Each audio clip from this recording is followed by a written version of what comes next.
Hello students, आज हम पढ़ने वाले हैं चैप्टर 4 प्रथम कृषक एवं पशुपालक। तो हम लोग अभी पढ़ाई कर रहे हैं हिस्ट्री की और बिहार बोर्ड बुक की। तो चलो शुरू करते हैं। शबनम स्कूल में दोपहर का खाना खाने के लिए बैठी हुई थी। आज उसे खाने में चावल, राजमा या आलू की सब्जी मिली। कल ही उसने पुलाव और सोयाबीन की सब्जी खाई थी। वह सोच रही थी कि हमारे पास खाने के लिए इतने सारे अनाज, सब्जी, फल एवं दूध कहाँ से आते हैं। आज हम विभिन्न प्रकार का भोजन करते हैं। अनाज से बने भोजन, सब्जी, दूध, दही, मक्खन, मांस, मछली आदि यह हमें अधिकांशतः उगाई गई फसलों और पालतू पशुओं से मिलते हैं। परंतु आरंभिक मानव कुछ भी नहीं उगाते थे और सब कुछ जंगलों से बटोर लाते थे। इनमें जानवरों का शिकार, कंदमूल एवं फलों को इकट्ठा करने के तरीके शामिल थे। जो शिकारी एवं खाद्य संग्राहक लोग लाखों सालों से जंगली फल एवं अनाज बटोरते थे, उन्हें मालूम तो होगा ही कि कैसे बीज से पौधे उगते हैं। उन्होंने आसपास ऐसे खूब सारे पौधों को उगते देखा होगा, फिर भी उन्होंने खेती शुरू नहीं की। इसका कारण क्या होगा? जिन लोगों ने खेती शुरू की, उनको क्या जरूरत पड़ी कि वे खेती करने लगे? इन बातों की पक्की जानकारी तो नहीं, फिर भी उन दिनों के जो निशान और सबूत मिलते हैं, उनमें से कुछ हम अनुमान लगा सकते हैं।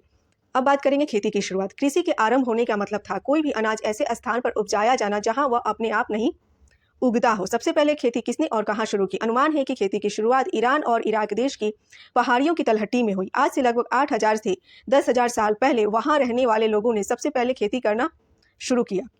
बाद में जगह जगह लोगों के समूहों द्वारा खेती करनी शुरू हुई। अपने देश में खेती की शुरुआत आज से 5-6 हजार साल पहले पश्चिमोत्तर भारत में हुई। समूह की महिलाएं पेड़ पौधों के बारे में बहुत जानकारी रखती थी, क्योंकि आमतौर पर जंगली फल, दाने, जड़ें आदि इकट्ठा करने का काम वे ही किया करती थी। वे पेड़ पौधों को करीब से देखते देखते उनके बारे में काफी कुछ समझने लगी थी। आवश्यकता पड़ने पर उन्होंने इस जानकारी का उपयोग खुद पौधे उगाने में किए। ऐसा माना जाता है कि मध्य एशिया के क्षेत्र में रहने वाले शिकारियों के एक समूह ने दूसरे समूह को खदेड़ दिया हो। नई जगह पर जहां वह नए उन लोगों को वे सारे जंगली फसल नहीं मिल पा रही थी जिसे खाने के वे अभ्यस्त हो गए थे। अतः उन्होंने नए क्षेत्र में अपने साथ लाए कुछ बीजों को जमीन में डाल दिए, उसे नियमित पानी से सिंचित करने लगे। कुछ महीनों में उन पौधों में फल लग गए, जिसे पुष्ट होने पर उन लोगों ने उसे काट कर उससे सारे अनाज निकाल लिए। ऐसे ही खेती की शुरुआत हुई। धीरे धीरे अलग अलग समूहों ने जंगलों को साफ कर उस पर भी बीजों को बोना शुरू किया। इससे जमीन के छोटे टुकड़ों पर वे लोग ज्यादा अनाज उपजाने लगे। इस तरह आरंभिक मानव के पास अनाज का एक भंडार हो गया, जिसे वे संकट के समय में इस्तेमाल कर सकते थे। इसी के साथ उनकी जीवन शैली में बदलाव आया। शिकार करने वाले और फल अनाज इकट्ठा करने वाले लोग अपना निवास क्षेत्र बदलते रहते थे, मगर अब फसल की रखवाली के लिए खेतों के आसपास अस्थायी रूप में रहना आवश्यक हो गया। इस तरह आरंभिक गांव बसे। चूंकि फसल तैयार होने में 4 से 6 महीने लग जाते थे, इस प्रक्रिया में समूह के सभी लोग आपस में सहयोग करते थे। इस सहयोग से उनके बीच नाता रिश्ता, जिसका आधार आपसी संबंध था, शुरू हुआ। अस्थायी रूप से एक जगह रहकर फसलों को उपजाने के कारण लोग अब छप्पर वाली झोपड़ियों को बनाना शुरू किए। अनाज के भंडार को रखने के लिए उन्होंने मिट्टी के बर्तनों को बनाना आरंभ किया। धीरे धीरे कताई बुनाई शुरू हुई। मिट्टी के बर्तनों का इस्तेमाल वे लोग भोजन बनाने एवं खाना बनाने में भी करने लगे। शिकारी मानव के जीवन में ये सारे बदलाव हजारों वर्षों में संभव हो सकता था। मानव ने जानवरों को पालना शुरू किया। जिस समय खेती की शुरुआत हुई, लगभग उसी समय पशुपालन भी शुरू हुआ। पशु पालने का काम वस्तुतः शिकारी संग्रहकर्ताओं ने ही पहले किया था। शुरू में जब वे लोग जानवरों का शिकार करते होंगे तो उन्हें पशुओं के बच्चे भी हाथ लग जाते थे। उसे वे पकड़कर अपने रहने के ठिकाने पर लाते होंगे, ताकि बड़े होने पर उनसे ज्यादा मांस प्राप्त हो सके। इस तरह आरंभिक मानव भेड़ों, बकरियों के नन्हे मेमनों को एवं नन्हे बछड़ों एवं बाछियों को अपने पास बांध कर रखने लगे। धीरे धीरे उन्हें उन जानवरों की उपयोगिता समझ आई होगी। उन्हें यह लगा होगा कि जानवरों को मारकर खा लेने के बजाय यदि जिंदा पाला जाए तो बहुत से नए फायदे मिल सकते हैं।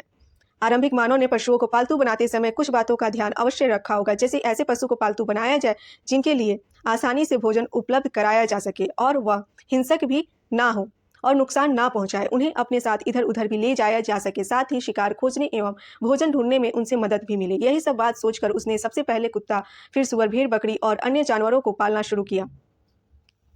आप यहाँ देख सकते हैं आरंभिक मानव के साथ पालतू पशु। ठीक है। पशुओं को पालने से उन्हें कई तरह के लाभ मिलने लगे। पशु से उन्हें खाने की कई चीजें प्राप्त हुई। उसके ताकत का प्रयोग उन्होंने धीरे धीरे खेती के काम में भी करने लगे। इससे उन्हें एक जगह से दूसरी जगह जाने में, वस्तुओं को लाने ले जाने में काफी सहायता मिली। पशुओं से उन्हें जीवंत मांस मिला, जिसका इस्तेमाल वे अपनी इच्छा के अनुसार कर सकते थे। नवपाषाण युग बदलाव का काल माना जाता है।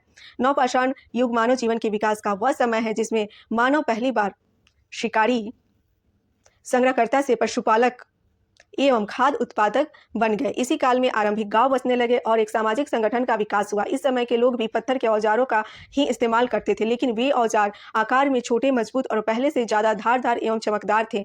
तो क्वेश्चन ये बन सकता है कि नवपाषाण काल के जो औजार होते थे वो किस प्रकार के होते थे, और इस टाइप के क्वेश्चन एग्जाम में आते भी हैं। पुरातत्वविदों को भारत के पश्चिमोत्तर क्षेत्रों से नवपाषाणकालीन कृषक और पशुपालकों के साक्ष्य मिले हैं। इसके अतिरिक्त बिहार के मुंगेर, चिरांद और झारखंड के बहुत सारे क्षेत्र भी नवपाषाणकालीन हैं। दिए गए मानचित्र में वे सभी स्थल दिखाए गए हैं। नीचे की तालिका से आप ये जान सकते हैं कि कहाँ कहाँ अनाज और पालतू जानवरों की हड्डियां मिली हैं जो नवपाषाण युगीन है। आपको यूं ही कोई नहीं पढ़ा रहा है। यहाँ पे बहुत सारे टीचर्स के एग्जाम क्वालिफाई किए गए हैं, ठीक है, और अनुभव है क्वेश्चन पेपर का, ठीक है।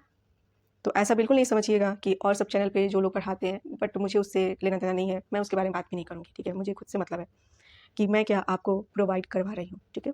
तो चलिए, प्राप्त वस्तुएं और पुरास्थल। मेहरगढ़ जो पाकिस्तान में है, वहाँ से जो वस्तुएं प्राप्त हुई, गेहूँ, जौ, भेड़, बकरी। कोल्डी हवा उत्तर प्रदेश में, वहाँ से चावल, जानवरों की हड्डियाँ। अब बात करेंगे मेहरगढ़ की। चावल, जानवर के खूर के निशान। बुर्ज होम जो कि कश्मीर में है, वहाँ से गेहूँ, दलहन, कुत्ता, भेड़, बकरी। चिरांद जो कि बिहार में है, गेहूँ, चना, जौ। पयमपल्ली जो कि है आंध्र प्रदेश में, काला चना, ज्वार, बाजरा, भेड़, सुअर, ठीक है। अब आइए मेहरगढ़ को पढ़ते हैं। ये है मेहरगढ़। वर्तमान पाकिस्तान में स्थित मेहरगढ़ संभवतः वह स्थान है जहां से सबसे पहले गेहूं, जौ उगाने और पशु पालने के साक्ष्य मिले हैं। यहाँ पुराविदों को 7 स्तर पर प्राप्त हुए हैं। पहला 3 स्तर नवपाषाण काल का है। यहाँ प्रत्येक स्तर से कृषि उत्पादन और पशुओं में भेड़ बकरी के पालने के साक्ष्य मिले हैं। यहाँ से आयताकार एवं चौकोर घरों के साक्ष्य भी मिले हैं। मृतकों के दफनाने के साक्ष्य भी यहाँ से मिले हैं और सारे के सारे इंपॉर्टेंट पॉइंट्स हैं। स्तर खुदाई में किसी पूरा स्थल से कई स्तरों के मिलने का तात्पर्य है। वहां एक एक कर कई संस्कृतियां उदित हुई और उसके समाप्त होने पर दूसरी संस्कृति का उदय हुआ। अब बात करेंगे चिरांद की। यह पूरा स्थल बिहार के छपरा जिले में है। यहाँ से 3 स्तर मिले हैं। यहाँ से पत्थरों के औजार के अलावा बड़ी संख्या में हड्डियों और सींग से बने औजार मिले हैं। यहाँ के घर गोल होते थे। घरों में चूल्हे एक समूह में मिले हैं। मिट्टी के बर्तन काफी सुंदर हैं, जो काले काले, नीले, लाल, धूसर रंग के हैं। यहाँ से गेहूं, धान, मसूर के साक्ष्य एवं मिट्टी के खिलौने भी मिले हैं।